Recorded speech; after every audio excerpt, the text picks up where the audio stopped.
today we are very fortunate to be joined by a presenter who needs little introduction, Gov Hutchinson, Vice President and Assistant General Counsel for California Association of Realtors. So welcome, Gov. Good to see you.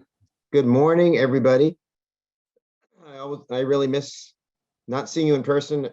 As I always tell you guys, you're probably my favorite place to visit. One of these days, we'll be together in person, but in the meantime, this works pretty well. It's the beginning of the year, so it's time to talk about all the new laws that just took effect and are about to take effect. And I'm going to do that today. I'll mention a couple of form changes as well. And of course, there's some things that just keep changing regardless whether it's the beginning of the year or not. And that is the COVID stuff and eviction stuff. So I'll talk about that too. And as Ed said, if you have any questions, just put them in the Q&A. I'll look at them as I'm going. We'll do them at the end. I think we have plenty of time to answer any questions that you have today. Might as well start with COVID, get that out of the way. What's the latest? Because the rules some rules are actually changing today. Okay, first of all, you probably heard that the indoor mask wearing rule that was supposed to expire tomorrow was extended till February 15th. Okay, so that's the rule that says when you're out and about and you're in any indoor public setting, you're supposed to wear a mask, regardless of your vaccination status.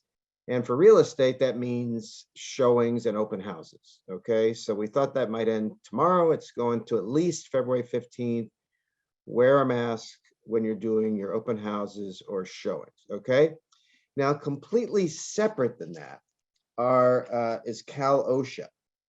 And Cal OSHA is what regulates offices, right? So it gets complicated because you got the sign wearing, the mask wearing rule, and then whole separate thing of that is Cal OSHA.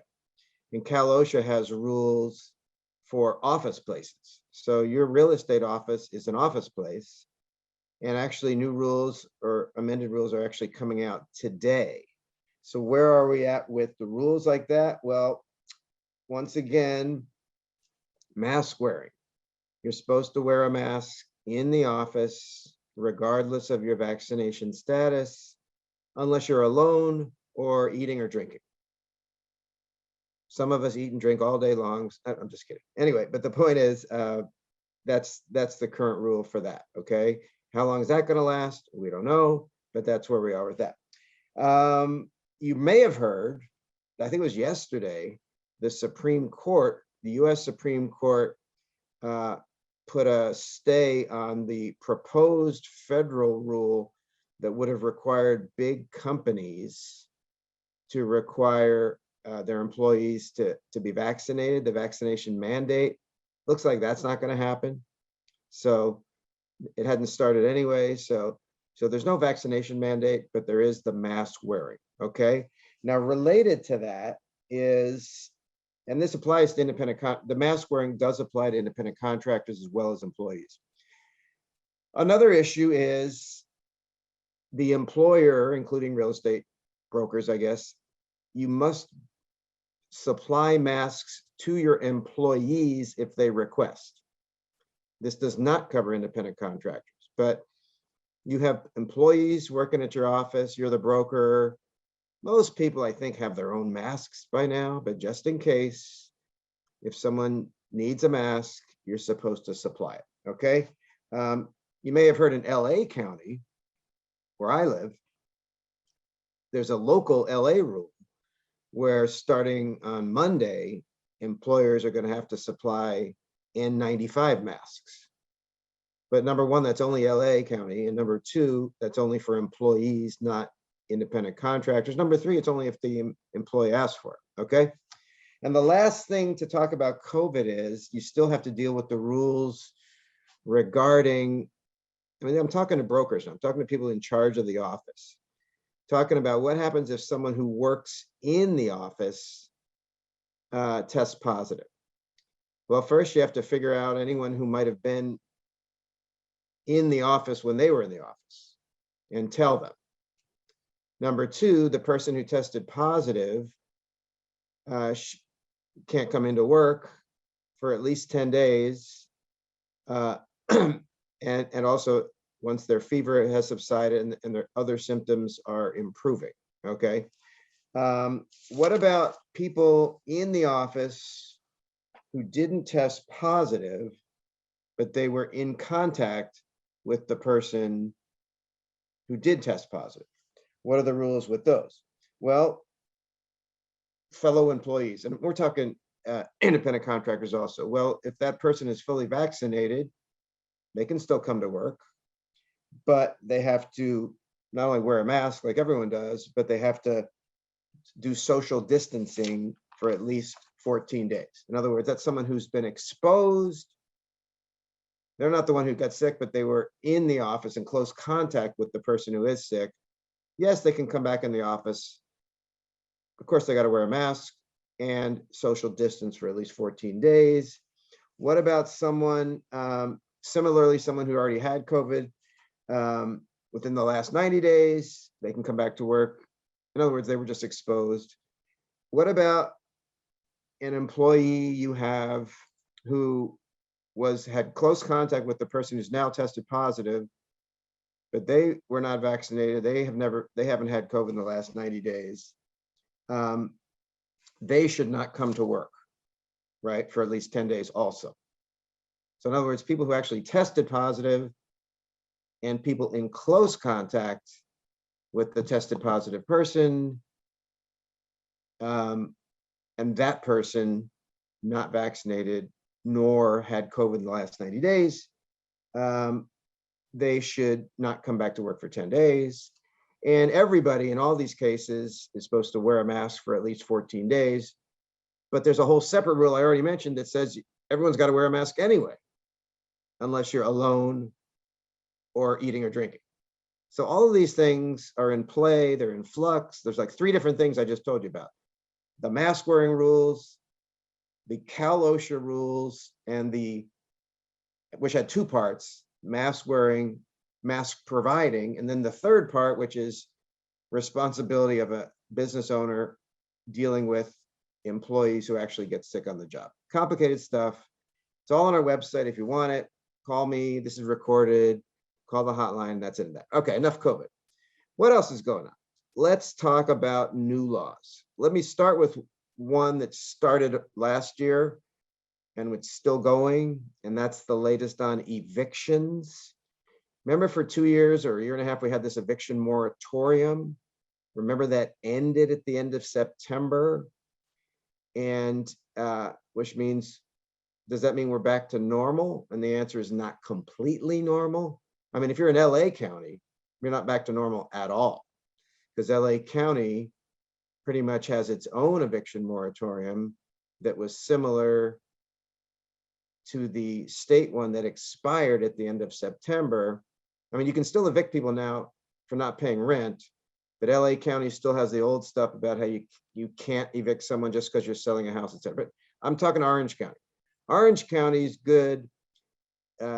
You don't have to worry about a local eviction moratoriums. In other words, the good news is there's no more restrictions for you on no fault evictions. I mean, if you want to evict someone, you don't need a reason, right? I mean, you want to sell the house, you can evict them just because you want to sell the house, anything like that. Of course, there's California rent control.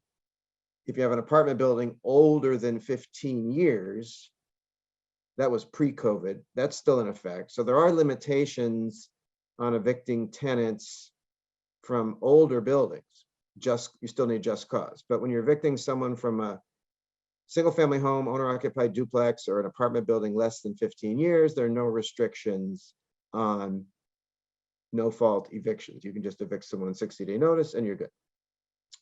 Now, what hasn't, so that's good. But what's still not back to normal is evicting someone for non-payment of rent. The thing is, let's say someone's not paying rent and you want to evict them for non-payment of rent. You can do that, whether they have a COVID reason or not.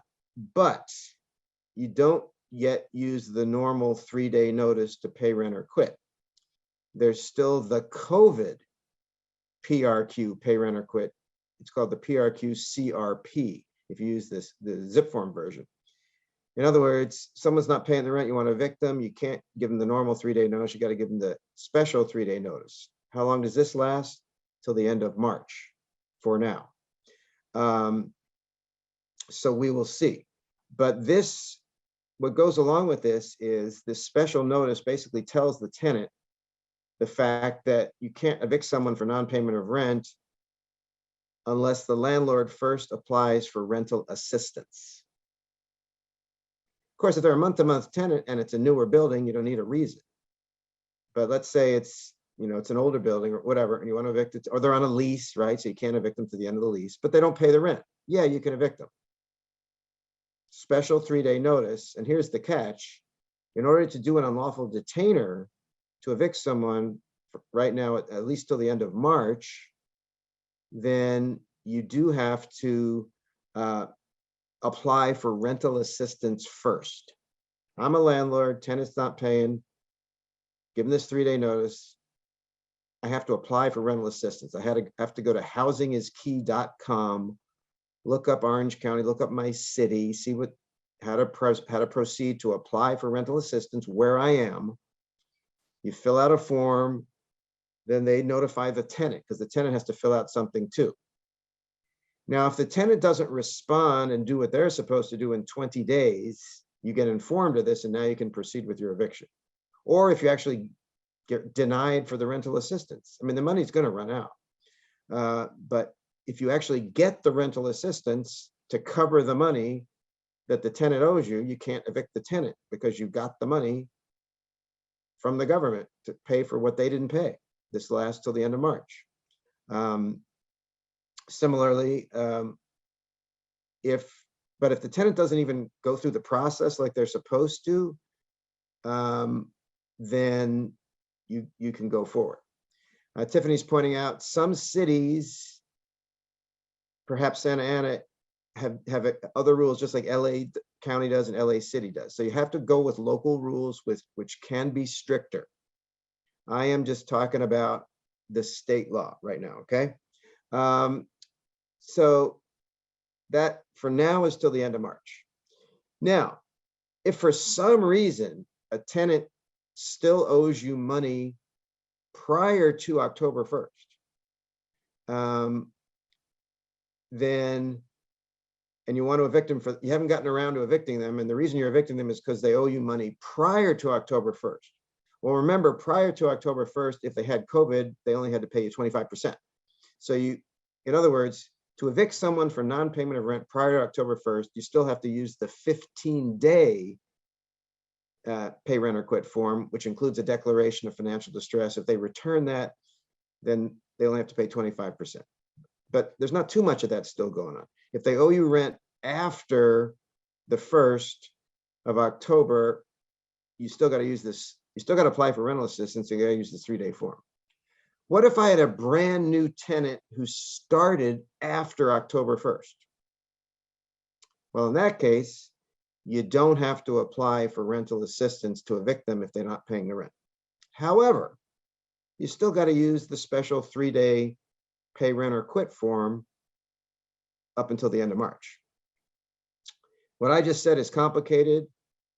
You probably should not be the person who's advising your client who's a landlord on the rights and the forms they're supposed to use. A lot of you have clients who are landlords. If they have questions, you should probably tell them to talk to their own lawyer, or at least you call the legal hotline, right? At least. And if you are the landlord yourself, or you are a property manager yourself, you should probably call the C.A.R. legal hotline, and we'll walk you through what you need to do. You know, we'll walk you through what form to use, et cetera, et cetera. One more issue before we finish with this, and that is people are asking me now, how much can I raise the rent on my tenant? All right. Not a simple question. 3 possibilities. Number one, you're in a place like City of LA or maybe Santa Ana, I don't know. You're in a city with rent control. If you're in a city with rent control, you can only raise the rent by what the city allows. LA, it's like 3%. Let's say you're not in a city with rent control, but you're under California rent control because you're renting out an apartment building that's older than 15 years. How much can I increase the rent there? 5% plus inflation, maximum 10%. What's the inflation rate for calculation purposes for Orange County this year? 3.6. What's 5 plus 3.6? 8.6. That's how much you can increase the rent. Now, we all know inflation's up this year, right? Which means next year, when they calculate how much you can increase the rent for next year, it's going to be 5% plus inflation. I'm sure inflation is going to be more than 5%. But remember, there's an overall cap of 10%. So I'm sure next year, if you're under California rent control, it's going to be 10%. So this year it's 8.6, next year 10. All right, what if you say, well, I'm just renting out a single family home. I'm renting out a building less than 15 years. I'm renting out a duplex, so I'm not under California rent control. I'm not under city rent control. I'm not under rent control. That means I can increase the rent as much as I want, right?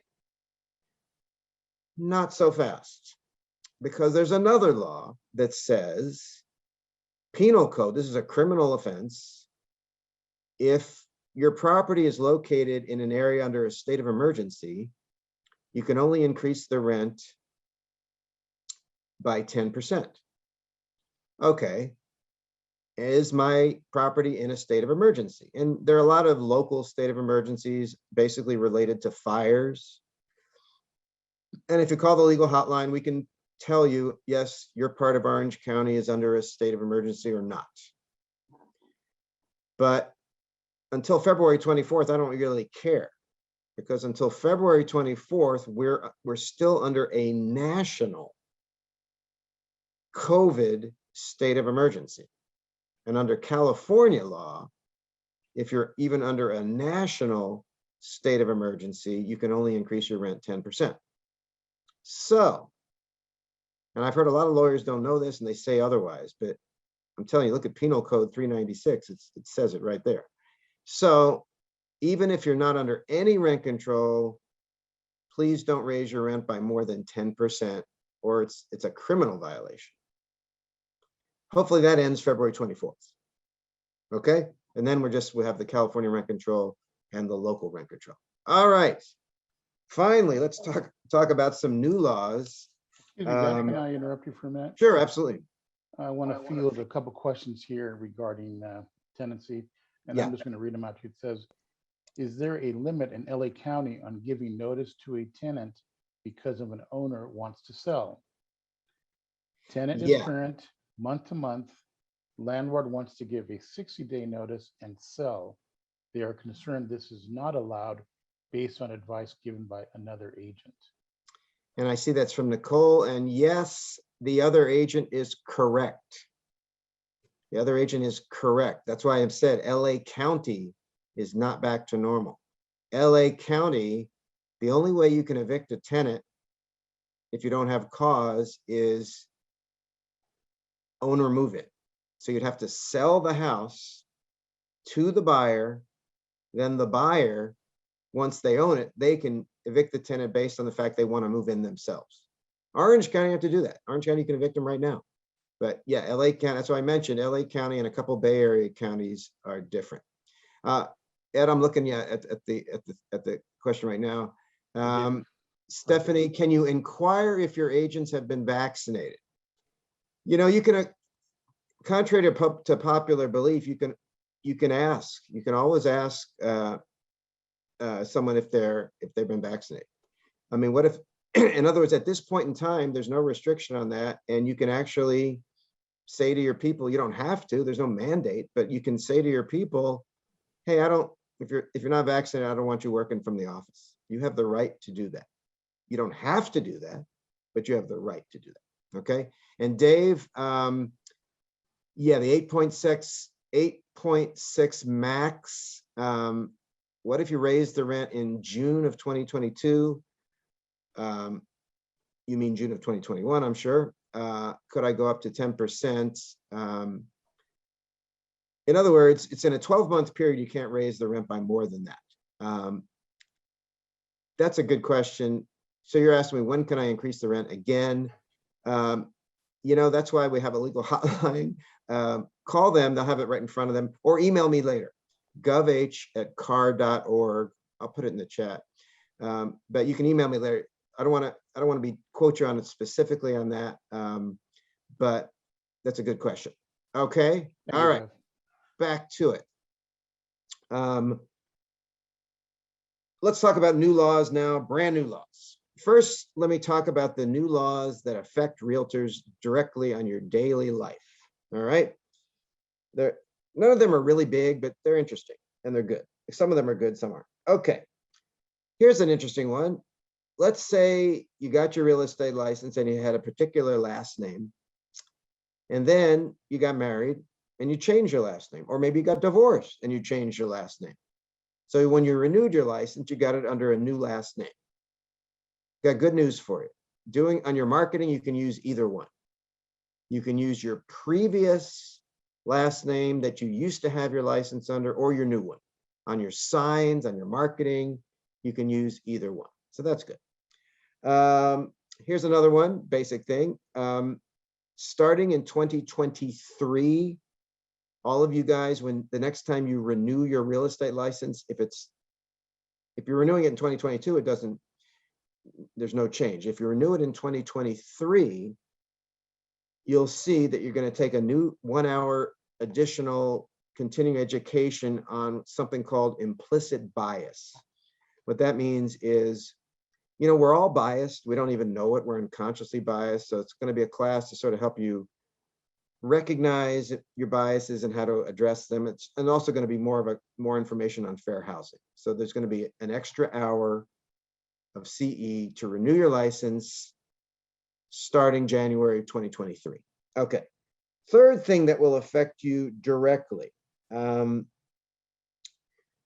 July, you're going to notice there's going to be a new form, but it's going to be easy because we're going to attach it to the purchase contract. Right now, when you sell a house, I always say you think about the big 5 disclosures, the NHD, number 1, the TDS, number 2, the SPQ, number 3, the lead paint, if it's pre-78, number 4, and then the new one, the fire hardening defensible space, if you're in a very high or high fire zone.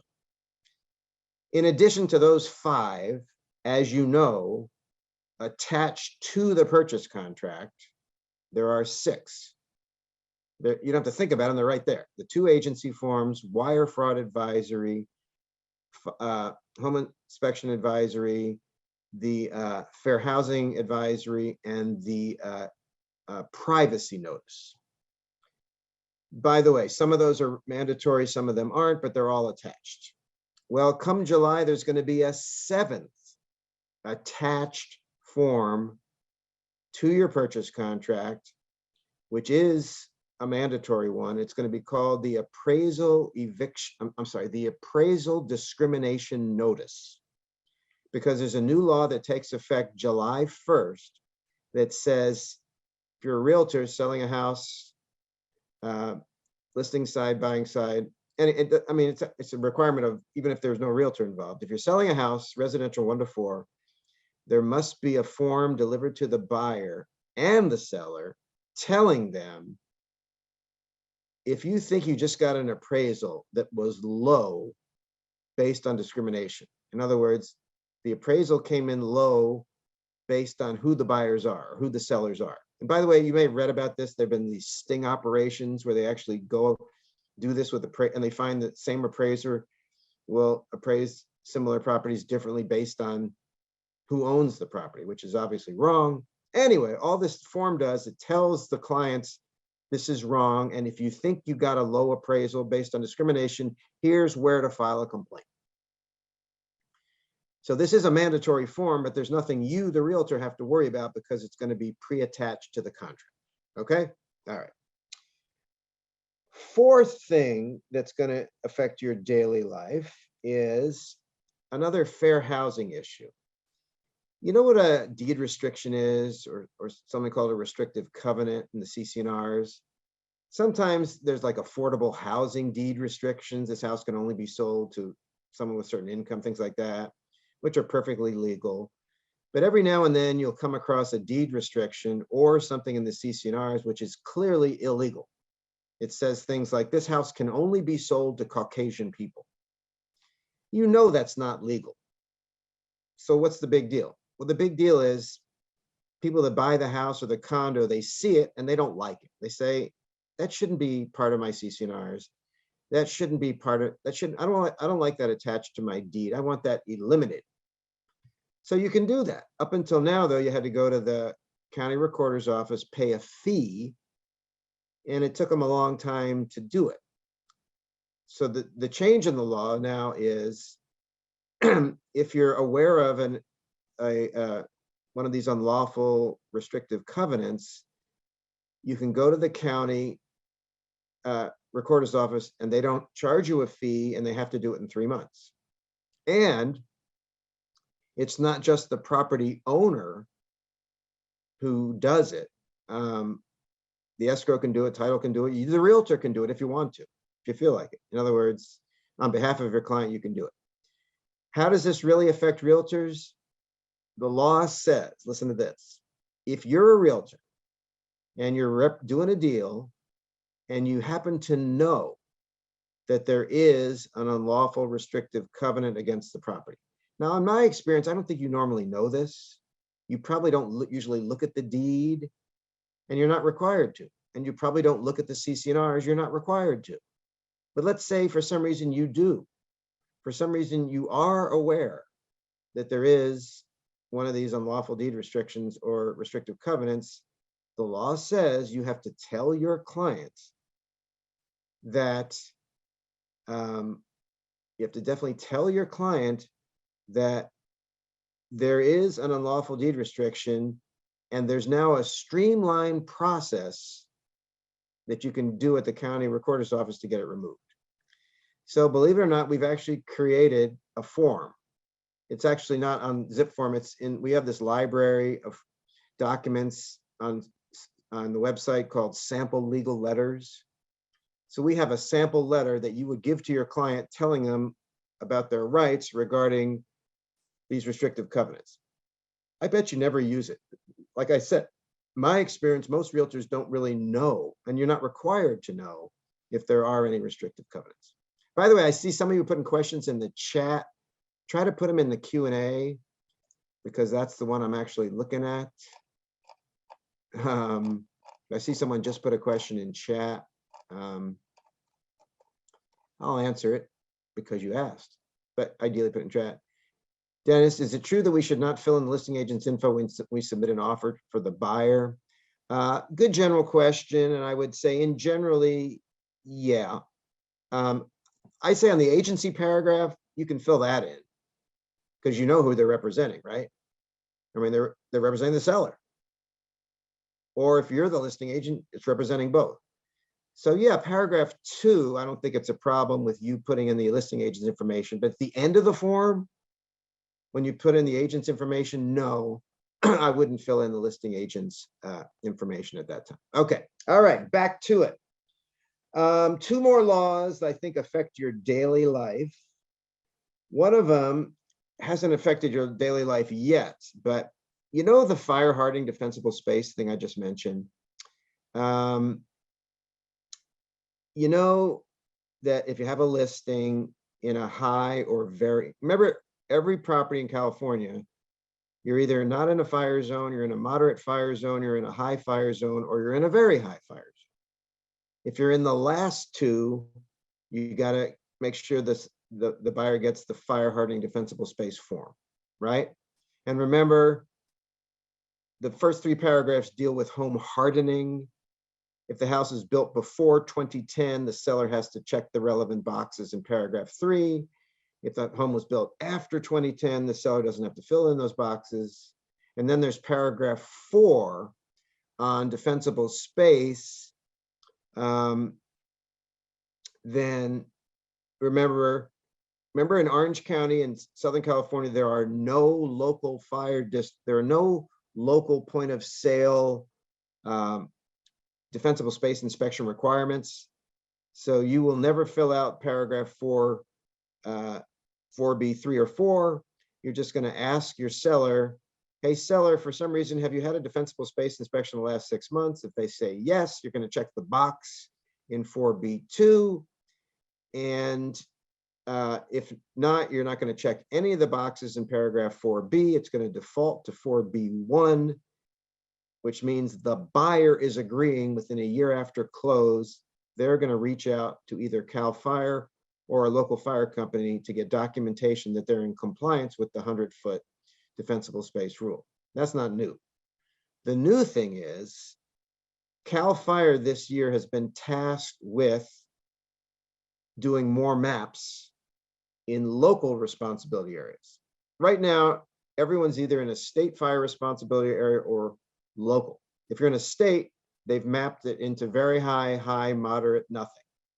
If you're in a local fire zone, you're either in a very high or nothing.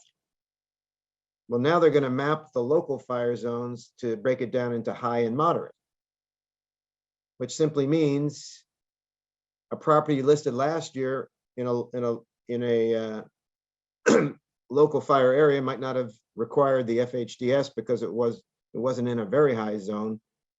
And if it wasn't in a very high zone, you don't have to do it.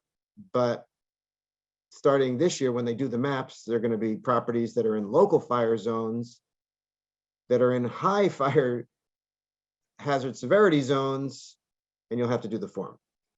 So what am I really telling you? Right now, right, you look at to determine whether you need this form, you look at the NHD report. And the NHD report breaks it down into, there are 2 fire zones on the NHD report. One says very high fire zone, and one says wildland fire area. Wildland fire area means it's a state fire responsibility area, and you're either in a high or a moderate. There's no place on the NHD form for the NHD company to tell you that you're in a high or moderate, you're in a high zone in a local area. So what we've got to do is get the law changed so the NHD report requires the NHD company to tell you this. We don't have to worry about it yet because CAL FIRE hasn't done the maps yet. But at some point this year, what I'm really telling you is your NHD report is going to look a little different because there's going to be probably a 3rd fire zone box. So I'm just giving you a heads up. Look out for that. Len Herman is telling us that it looks like MLS Connect does already fill in that information for the listing agent, in which case you have no choice. Remember the new thing on the purchase contract that's important, which MLS Connect will not fill out, and that is each agent is supposed to choose a designated contact email electronic address. And you're telling the other side, if you want to send me something, this is where you send it. Remember if you haven't taken a class on the new form, you may not have heard this. When each agent designates a particular email address, what you're saying to the other agent is, if you need to send me something, send it there. But if you can prove you sent it, you don't have to prove that I opened it. Remember on the old form, and I've been telling you this for 30 years, when you send someone an email, you still have to get some type of acknowledgement that they got it, because you can send them an email delivering something and they say, I never got your email. So we always say, follow up, follow up. That's still a good thing to follow up, but the new form says, if I send an email to you, if I deliver like a document to you, I deliver a disclosure, whatever, if I deliver something to you to the email address you designated on the last page of the contract, as soon as I sent it, it's considered delivered. I don't have to prove that you received it. So I'm glad you asked that question because it gave me the opportunity to talk about that. All right. One more thing that's going to be different in your life, and it's already happened. There's a new law this year. For those of you that do rentals, there's a new law this year that says for new tenants, not existing tenants, but for new tenants on residential, you must give the new tenant this new mold information booklet. So we have attached it to the C.A.R. residential lease form. So if you use the C.A.R. lease form, it's right there, it's pre-attached. But if any of you guys do rentals and you don't use the C.A.R. lease form, the LR, you need to get this mold booklet elsewhere and give it to the new tenant. Now it's on the website. You can get it from the website, but it's not pre-attached. You see what I'm saying? It's not pre-attached to the lease if you're not using a C.A.R. lease. That took effect January 1st, only for brand new tenants. You do not have to do anything with your existing tenants. Okay, all right. That is enough on, those are 6 things that have changed that may affect your daily life. So we're done with evictions, we're done with raising rent, we're done with COVID, we're done with all the new appraisal notice, new training next year. You can use your old name, mold booklet, NHD is going to change, and disclose restrictive covenants that you're aware of. Now let's talk about other important laws, not necessarily affect your daily life, but they're important, and you really need to know about. The biggest, I mean, the governor signed, by the way, in case you're interested, 836 laws this year. How many of them affected real estate? We came up with 29. We do have a handout on our website called 2022 New Laws, which talks about all 29. By the way, the mold one isn't on there because it was even after that. And the COVID stuff isn't on there either, but the eviction stuff I talked about is on there. Plus everything I just talked about is on there. But there's other things too. I would say most of the new real estate laws are dealing with housing. Thank you, Tiffany. She got it up there. So there's several new laws that try to make it easier to build property. You know how incredibly expensive it is for developers to build property. Well, there's some progress along those lines. The big one I think that you should know about is SB 9, which does sort of affect you as a homeowner, at least, and it affects you because your clients are homeowners. What SB 9 does, remember, is it tells someone who's in an R1 lot, single family lot, they have a single family home there, there's now a process where they can add 1, 2, or 3 additional properties to that lot. Theoretically, you can use SB 9 to go from 1 property on this lot to 4, which your first reaction is, well, that's a really big deal. And it is. But I always like to remind people, you know, even before SB 9, there was another law that changed a couple of years ago that makes it really easy to build accessory dwelling units. So forget SB 9. Last year, if I have a house and I want to convert my garage to a unit or convert my back bedroom to a unit, I pretty much, as long as I meet the building code, the city or county or the HOA can't really stop me. In addition, if I want to build a detached additional accessory dwelling unit, some people call them in-law units or granny flats or whatever, as long as it's no bigger than 800 square feet, no bigger than 16 foot high, 4 foot setback, once again, as long as I meet the building code and basic safety regulations, it's what's called ministerial approval. There's no hearing, no environmental impact. The city has to allow me to do it. So in other words, before SB 9, it wasn't too difficult to turn your single family home into 3 units. You know what I mean? A junior ADU and then a detached ADU. This new law, though, enables you to go from 1 to 4. Now, you can't combine these 2 things. If you build a new unit or 2 or 3 under SB 9, you cannot also convert part of it to an accessory dwelling unit or build another detached accessory dwelling. You sort of got to choose. If I want to add, do I want to do the ADU route or do I want to do the SB9? Let's talk about SB9.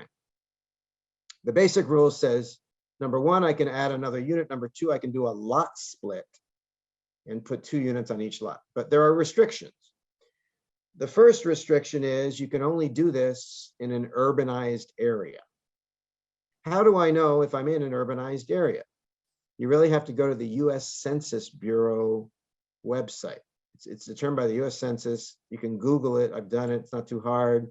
You can figure out if you're in an urbanized area. Let's say you are in an urbanized area. Well, there are other restrictions. You cannot do this on farmland, protected habitats, conservation areas. You cannot do it if you're in a designated historic district or landmark district. By the way, we've noticed that a lot of cities recently have been expanding their historic districts to do this. By the way, I mean, big picture is this law is the state government overriding local governments and saying, if someone fits under SB9, they can do this. And you have to, as long as they meet the building code and basic design standards, you have to allow it. There's no environmental impact report. There's no hearing.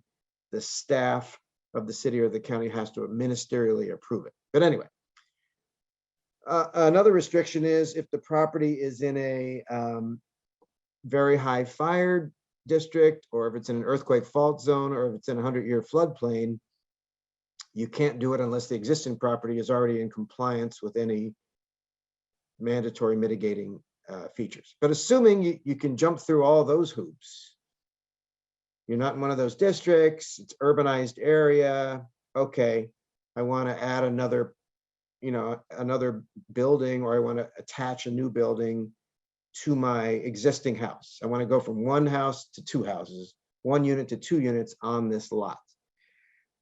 The city can still, and cities are imposing objective, reasonable design standards.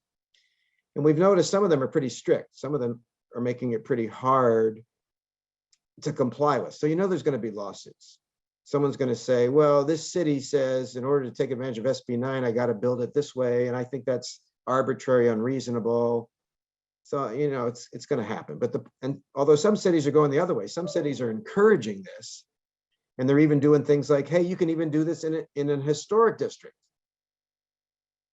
In other words, when I say you can't do it in a historic district, what I mean is you can't force it. But if the city's allowing you to do this, the cities can allow what they want. SB9 is the state saying to the city or the county, you have to do this. Okay. Anyway, there's another big restriction, and that is, let's say I've got a house and I've been renting it out, or I've rented it out at any time during the last 3 years. And now I want to take advantage of SB9. Well, normally under SB9, if you're eligible, you could tear down your existing house and build another one, build 2. But if the house that's already there has been rented out at any time in the last 3 years, you can't touch that house. You can't demolish it or alter it. You could build another one, but you can't do anything with that one, which may defeat your purposes if you're trying to do that. The city can only require 4-foot setbacks on the sides or the back, but they can have an unlimited setback in the front. Well, doesn't that mean they can have a really big front setback that's going to make it impossible to build the second property? Well, the design standards of the city can't make it impossible to build at least 2 800 square foot properties on this lot. So there are restrictions on how restrictive the city can be with their design standards, okay? Or building code standards as well. One more thing to say is the city can also require at least 1 off-street parking spot for each unit. So if you've only got a single family house, you only have 1 parking spot, and you build another one, you have to add a second one. However, if the house is within a half-mile walk of a major transit stop, then they cannot require another parking space. Okay. One more important thing. If you build a new unit under SB 9, you cannot do short-term rentals on that property. You cannot Airbnb it. Whereas if you build an accessory dwelling unit and a new ADU, right, which they have to approve those also, as long as it's no bigger than 800 square feet, you can do an Airbnb on an ADU. Of course, the advantage of SB 9 is this new unit, you can sell it separately from the old unit. So there's like advantages going SB 9, advantages doing the ADU. All right. The other thing, of course, is the lot split. So up until now, I've been talking about you got a single family lot, you want to build a second unit. But also you can actually do a lot split and get in two separate parcels and actually put two properties on each one. The restrictions for the lot split are each lot has to be at least 1,200 square feet, which means the original lot has to be at least 2,400. Number two, each lot has to be roughly equal, or each one has to be at least 40% of the size of the old one. The property owner who's doing this, if they own the property on either side of this house, they also own the other side, and they've already done a lot split over there, they can't do it again. So it's like you can only do it once in your neighborhood. And if the property we're talking about was itself created by a lot split, you can't do another one. But if you own this house, this house itself was not the product of a lot split, you don't own any other houses in the neighborhood, you've done a lot split, you can do a lot split if it's big enough.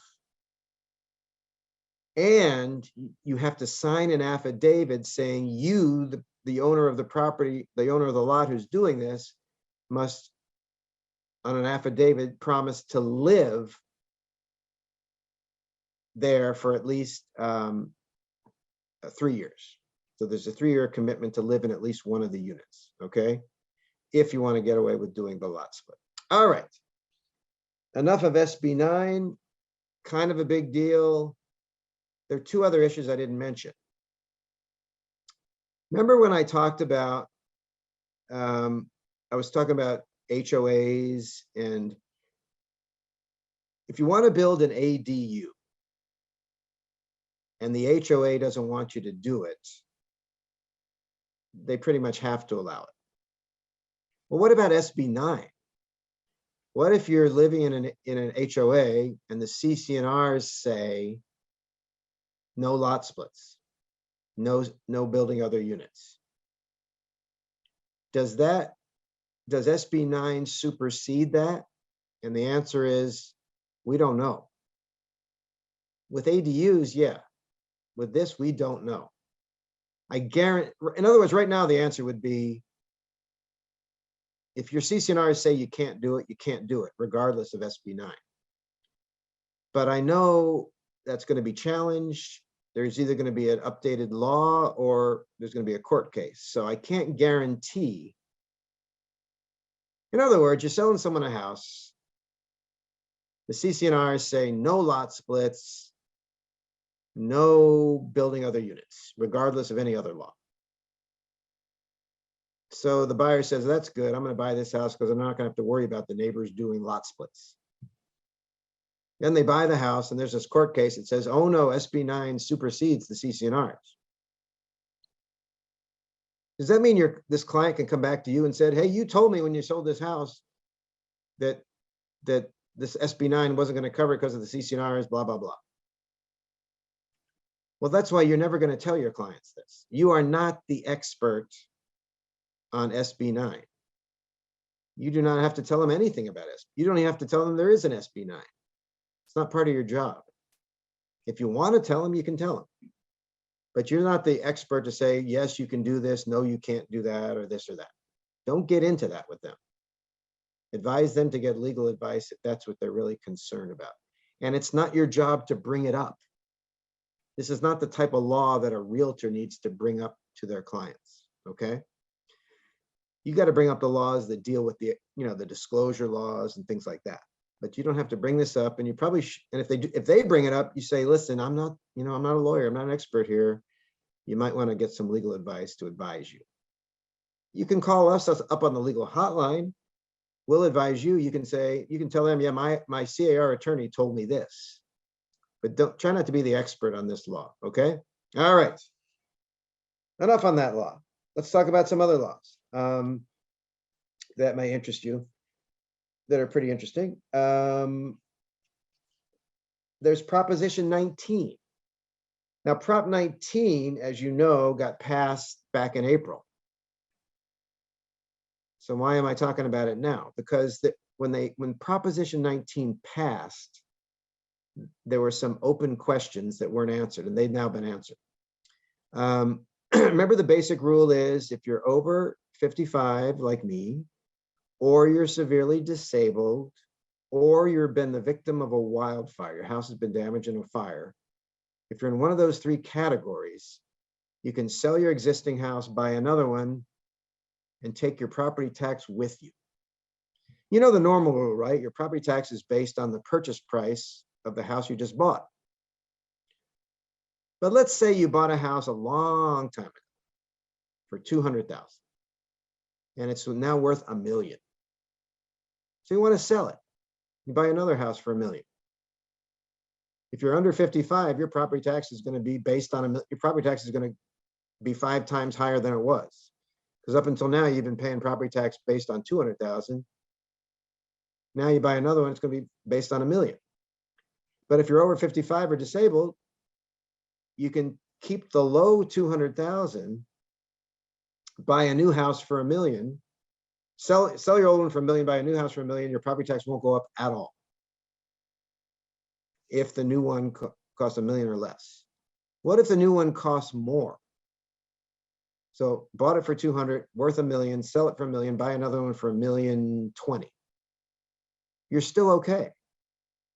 If you sell the old one first, you buy the new one the next year, the new one can be up to 5% more expensive than the old one, no change in your property tax. If you sell the old one first, then wait a year before you buy the new one can be 10% more.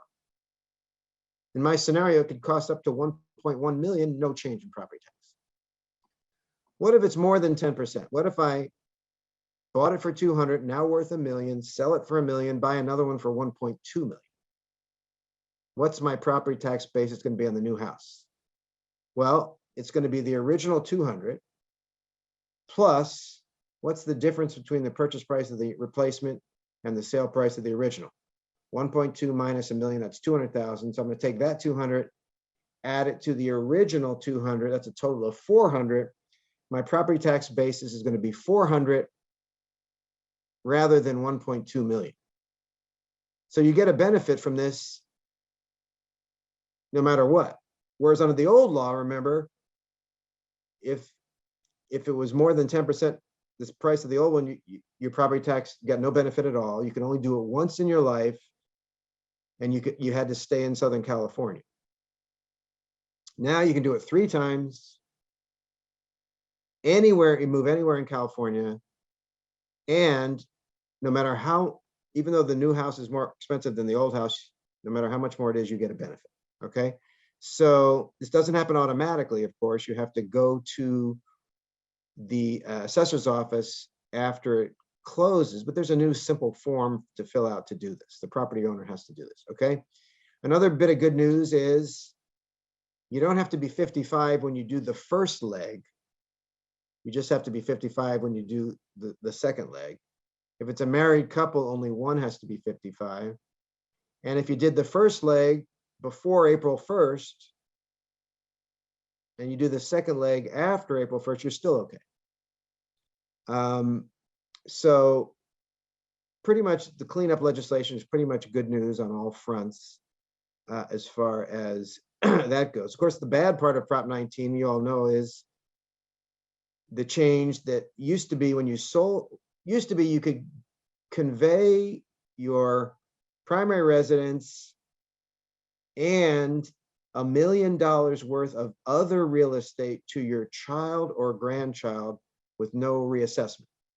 Now you can only transfer a primary residence, not the extra $1 million of real estate, without reassessment, and only the first $1 million worth of that property. So if you're transferring a property worth 1.5 million to your kid, they're going to get reassessed on 500,000 of that.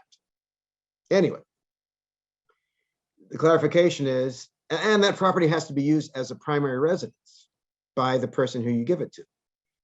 So the question, of course, is if you have more than one kid and you're giving it to all your heirs, do they all have to live in the house as their primary residence? No, of course not. Only one of them does. And also, by the way, this applies to farms too. If you're using the property as a farm, you can give that to your kid, no reassessment. And you can even break it up into smaller farms. All right, so that's the latest on that. Other laws that you might be interested in. Anonymous attendee, does this apply to transfer to kids via a trust? I'm not the greatest tax expert. Call the hotline, we can look it up for you. But basically, it depends on how you structure it. You can't automatically avoid this though I'd say the general answer is doing it in a trust doesn't solve this problem.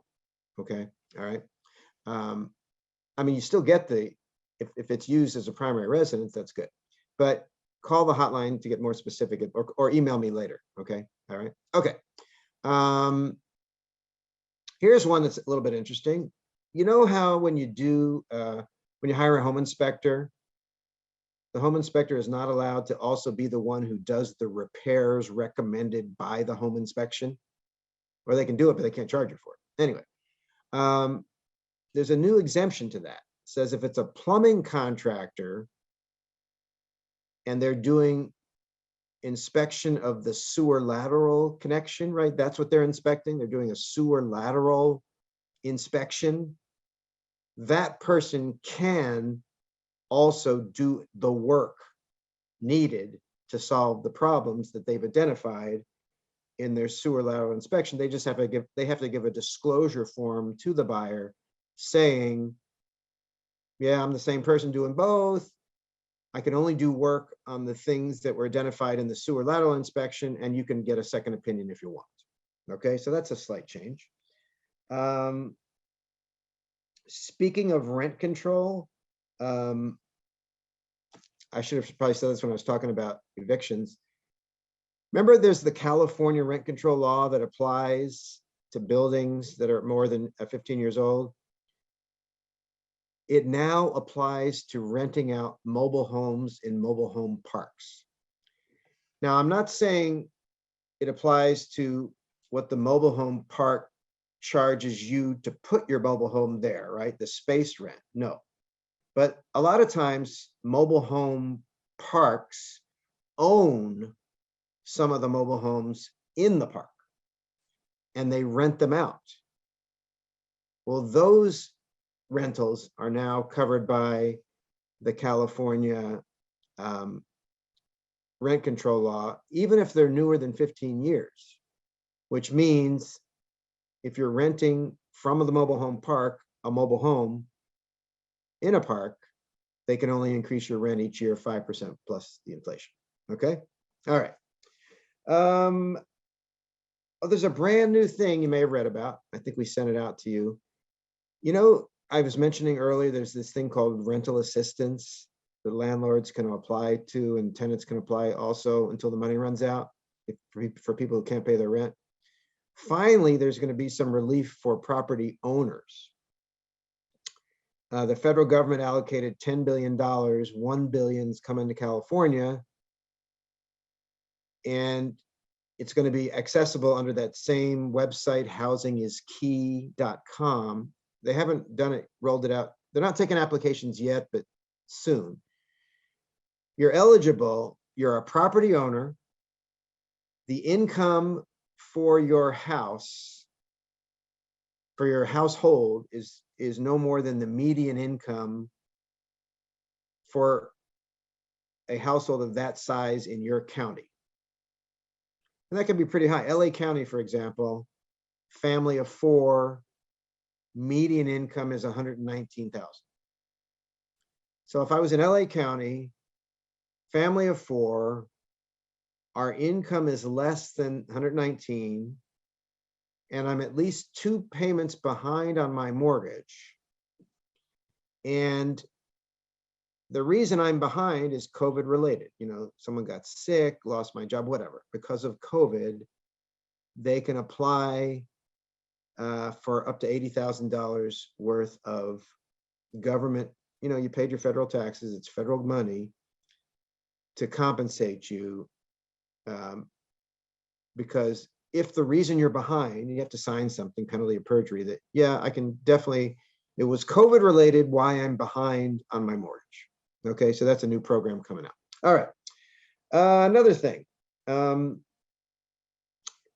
you know, some of you guys, as either in rental properties or HOAs, you might deal with emotional support animals.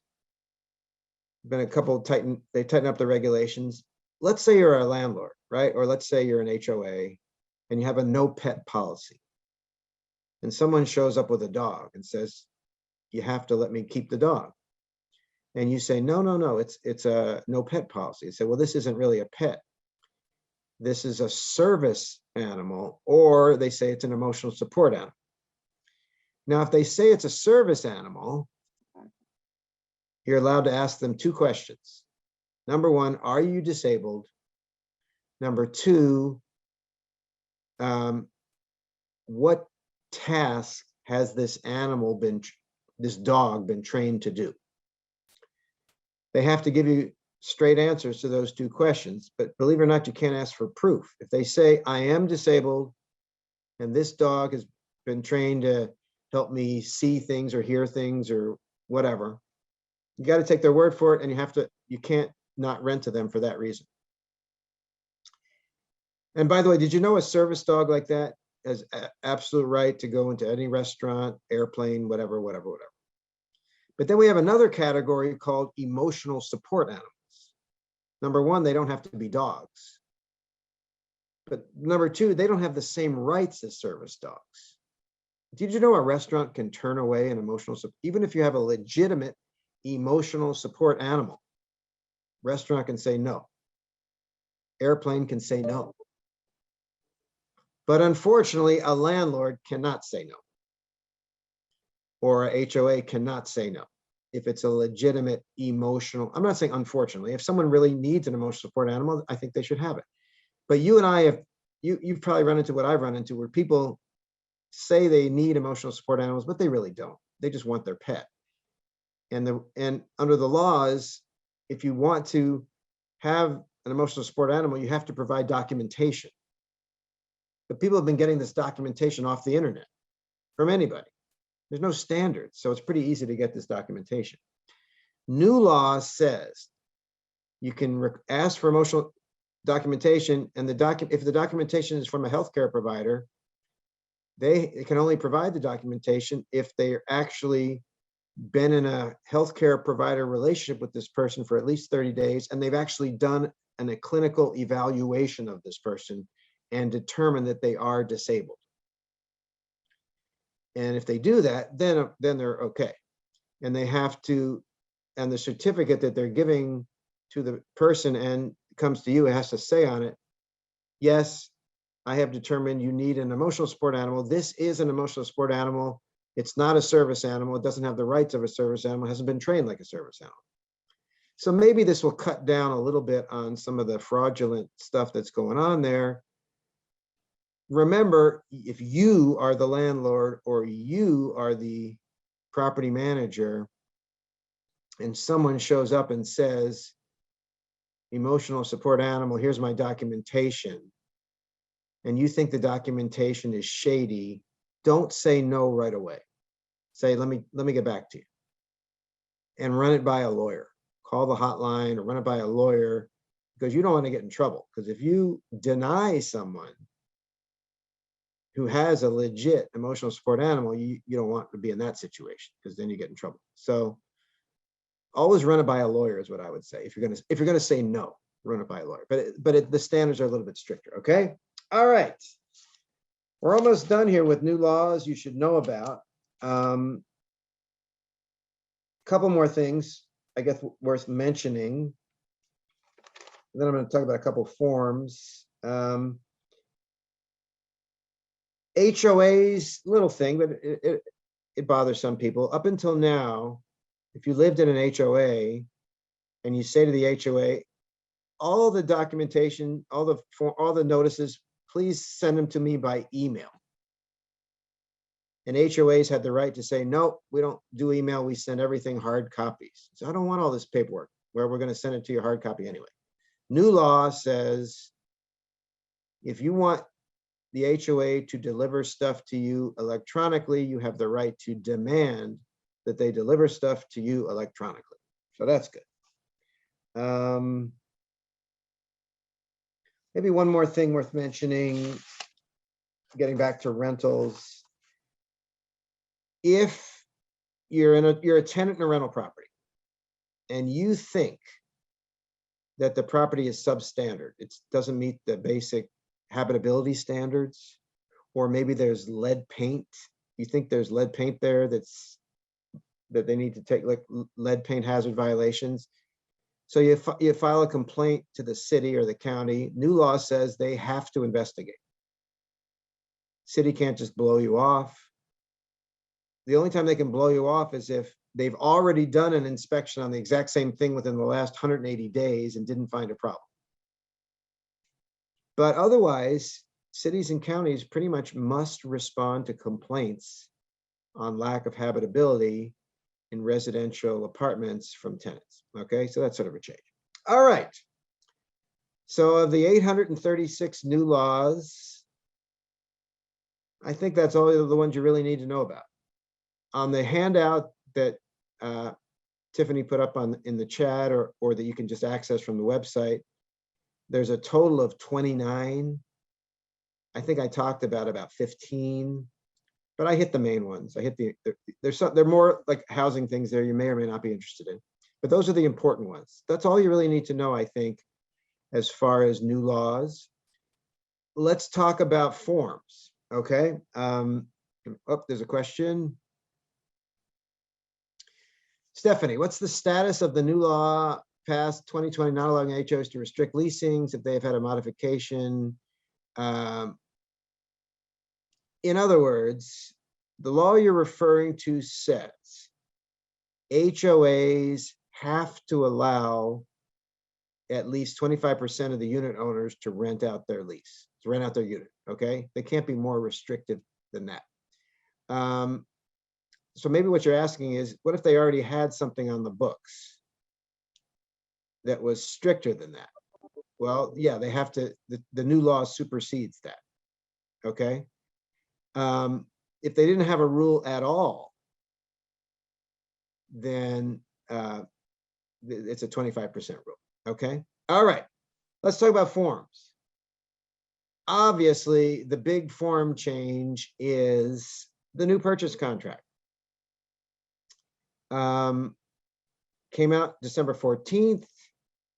A lot of you probably were still wrapping up deals on your that went into escrow prior to December 14th, and maybe you haven't written an offer yet on the new form.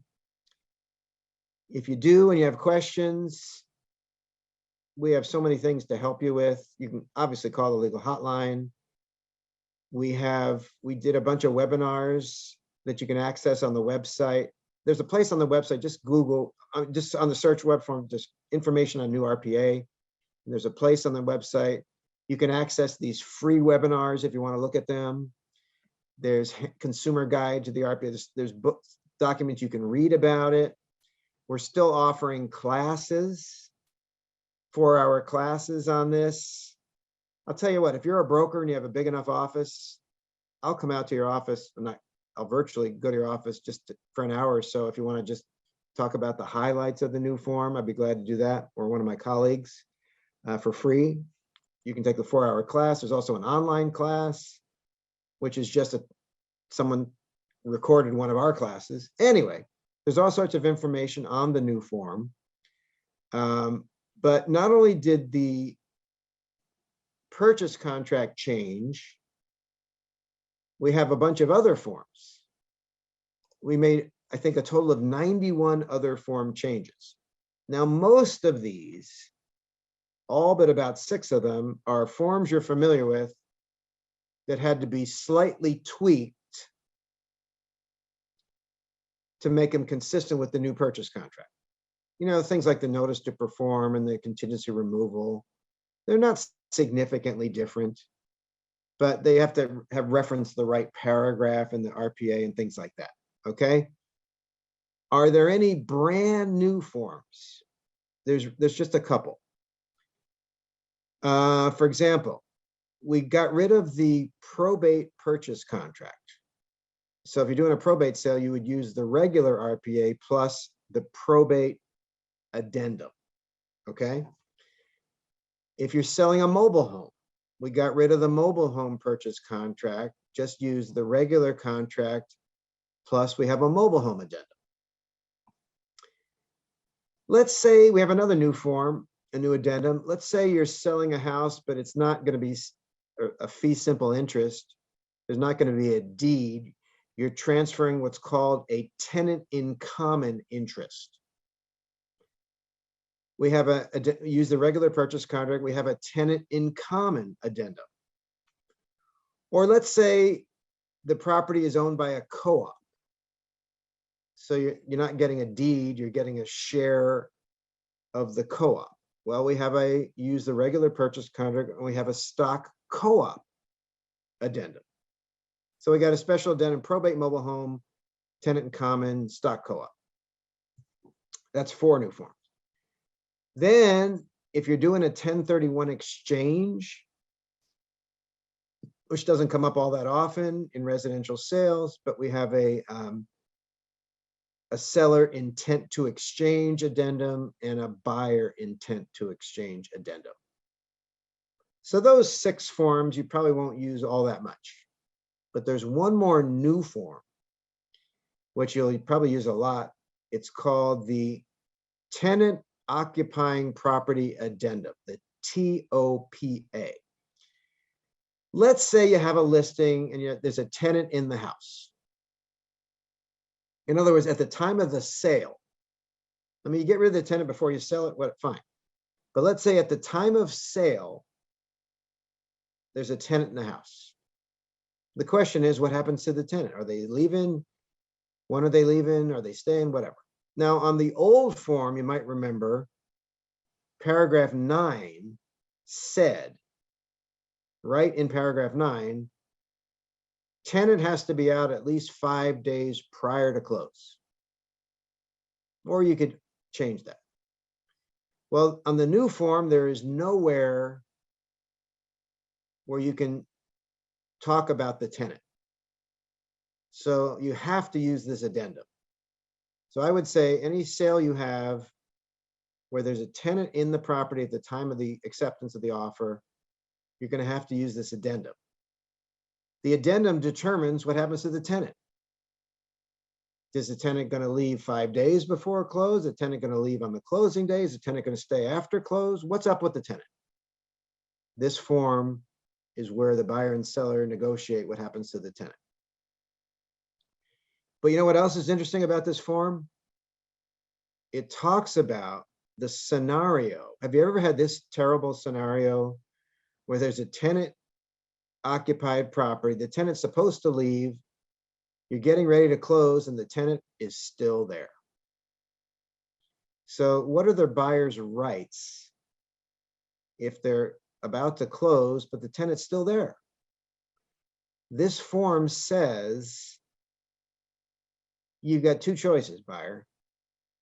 You can cancel the deal, walk away, get your money back, or close the deal and now it's your problem, the tenant. Now, yes, you can close the deal and sue the seller for damages for not getting the tenant out in time. But some buyers are going to say, I don't want either of those choices. What I want is I just want to delay closing until the tenant is out. But that's not one of the options you have on this form. It's like, just walk away from the deal or accept the tenant, deal with it yourself. And of course, the seller might be financially responsible for you for not getting them out. Of course, having said that, there's nothing to stop the buyer and seller negotiating. If the tenant is still there at the time of closing, seller agrees to extend the closing date until the tenant is, or something like that. Of course, buyers usually don't want to extend anyway. They have loan issues, whatever. Remember, you can pretty much negotiate everything in this contract. You know, there are 3 things you can't negotiate on the contract. Number 1, typically it's a Northern California issue, but if the buyer is paying for the title insurance, you can't negotiate who the title company is. The buyer chooses title. In Southern California, the seller usually pays and the seller usually chooses, but that's fine. Second thing you cannot negotiate, sellers have to provide smoke alarms and carbon monoxide detectors, even if the buyer doesn't want them. Even if the buyer is going to tear the house down, you have to provide. And the third thing that's non-negotiable are all the disclosures in paragraph 11. They're all mandatory. And even if the buyer says, I don't want all those forms, you got to give them to them anyway. Other than that, everything's negotiable. Okay. All right. Back to the Q&A. I just said I might come out to your office. Yes. I'm going to give you my email address right now. I'm going to put it in the chat. I'll say it too. It's govh@car.org. govh@car.org. Email me. And you can email me with questions anytime you want. I always say call the hotline, you'll get a quicker answer. If you want to email me, feel free. And I'm going to put the hotline number in case you don't know it after all these years. 213-739-8282. It hasn't changed for 43 years. How do you like that? All right, back to Q&A. Diana, aren't you happy that, yes, there is no more PED form? Now, Ed and I were talking that he almost likes, he misses the PED form. And we've heard that from other people. I like that PED form. Sorry, it's gone. If you really want one, we can probably get you a copy. But it's gone. And it's not coming back. I don't care what happens with COVID, it's not coming back. Now, your next question, Diana, is the form PVOH required? I never remember initials. What's that form again? What's the full name? It's for the open house. Oh, yeah. No, that's not required. And Gov, I have a question for you. Yes. What would you say the most frequently asked questions would be at the CAR hotline? I figure you're getting a lot of calls on the new RPA, but what would be maybe the top 3 or so questions that people call in the hotline? Yeah, I mean, the top one for 40 years has always been, do I have to disclose this? Right? I mean, that's never going to change. Questions, we get a lot of questions now, though, about like people get creative in their contracts sometimes, like buyer agrees to pay $10,000 more than the appraised value. Buyer agrees to pay $10,000 more than the next best offer. The appraisal contingency is based on this rather than the purchase price. And I would caution you, anytime your clients are trying to get creative or deposit, if the buyer doesn't close on time, they'll pay a per diem penalty. Anything out of the ordinary like that, when your clients are trying to get creative, you probably want to run it by the hotline to make sure that it was drafted the right way, because you really got to be careful. I mean, if you just say that the offer price is this, boom, that's simple. But if you start messing around with that, you can do it, but you have to say it the right way. It has to be drafted precisely. So we get people, a lot of realtors are at least smart enough to know that they're not sure about that language and can they say that and what does it mean exactly. So yeah, I would encourage, we do get a lot of questions on that, and I would encourage you to do that. Other than that, we just get a lot of basic questions about buyer did this, seller did this, the counteroffer said this, the addendum said this, now this happened. What are my rights? What are my client's rights? I mean, that's just the endless question. I mean, those are the most important questions. You know, you're in a deal. Things are going wrong. What are my rights? What are my client's rights? What does this actually mean? And of course, with the new form, there's some things. Remember about the new form? I mentioned the one real important thing is when you deliver something now, you don't have to get an acknowledgement of receipt. If you deliver it to the email address they gave you, that's considered delivered. Another thing to remember, of course, that all of the deal points are in one place, paragraph 3, and which means all the things that the buyer and seller negotiate on are all in one place, which is great. They used to be spread out through the contract and you might miss one. They're all there. All of the buyer deadlines are in one place. All of the seller deadlines are in one place in this paragraph 3. I really like all the 8 contingencies are all next to each other. For years, I've been telling people, remember your buyers have 8 contingencies. Oh, where are they? Well, there's 2 in paragraph 3, 1 in paragraph 4, 1 in paragraph 8, 2 in 10, 2 in 12, 1 in 13. Well, now they're all together. They're all in paragraph 3. And they all have the same 17 days too. So I like all that stuff. We get questions on all that stuff. And of course, we get questions on cancellation. Can I cancel? What are my rights? How do I deal with that? And I think one fundamental thing that happens a lot is you're in the middle of escrow. All the disclosures have been done. All the contingencies have been removed. And then something comes up. Some new information comes up. Does that give the buyer the right to cancel the deal, even though they've removed all their contingencies and the right of rescission is gone too, the 5-day right of rescission? And that's going to depend on where did this information come from? Is it a material fact? Is it something that they should have disclosed earlier because they should have known about it earlier? Is it honestly something that nobody knew about? Is it considered material enough? And you always have to analyze that too, right? I mean, those are the type of questions. Let me see. It looks like another Q&A. Can you, as a listing agent, upon seller's request, put in the MLS private remarks that we don't want to see any buyer letters, we don't want to see any escalation clauses or contingent? And the answer is yes. You can put all that stuff in there.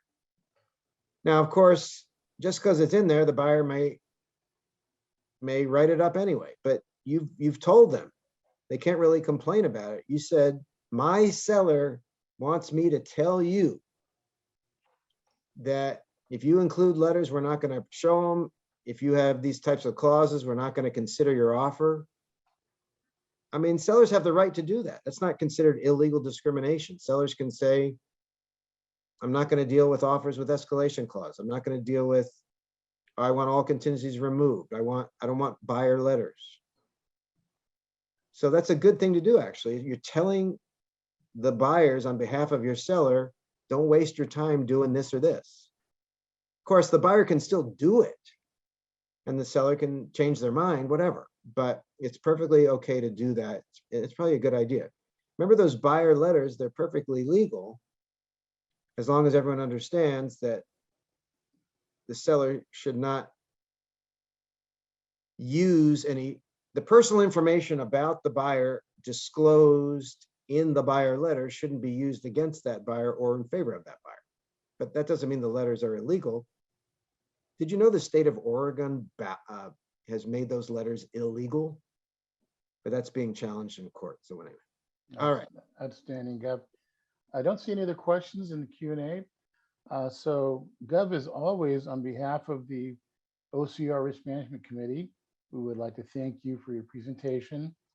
As usual, you're very informative and enlightening, and we thank you and your team for all you do for our membership, Gov. My pleasure. Hope to see you in person one of these days. I sure hope so. Again, Gov, thank you, and Tiffany, thank you as well, and Sabrina, thank you. Thanks, everybody. See you next time. Take care.